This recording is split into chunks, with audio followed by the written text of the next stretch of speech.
Salom aziz bolajonlar. Bugun biz bilan yangi savol-javob o'yini. Tayyormisiz?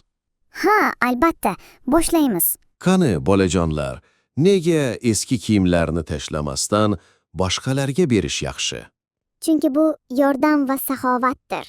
Nega qo'pol gapga qo'pol javob bermaslik kerak? Chunki bu vaziyatni tinchlantiradi. Qani, kim aytadi, nega uyimizdagi gullarga suv quyish kerak? Chunki ular yashashi uchun suv kerak. Nega biror narsani olganimizda rahmat aytish muhim?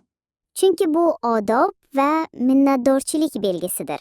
Qani, bolajonlar, nega yolg'on gapirgan odam oxirida qiynaladi? Chunki haqiqat baribir ochiladi. Nega boshqalarning sirini saqlash kerak?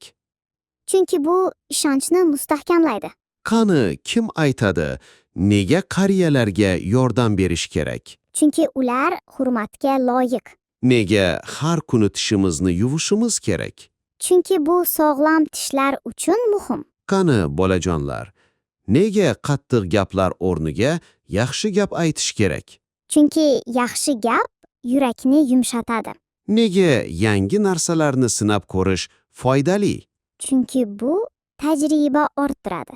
Qani, kim aytadi, nega bir-birimizni quvontirish yaxshi? Chunki quvonch hammaga yoyiladi.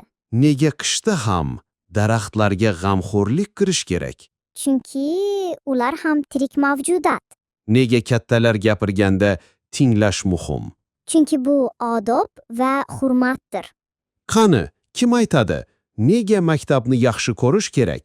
Chunki u bilim maskani. Nega pulni behuda sarflamaslik kerak? Chunki u kelajak uchun kerak bo'lishi mumkin. Qani, bolajonlar, nega sog'lom ovqatlanish muhim? Chunki bu sog'ligimizni mustahkamlaydi. Nega har kuni yangi narsalarni o'rganish yaxshi odat? Chunki bilim ortsa, imkoniyat ham ortadi.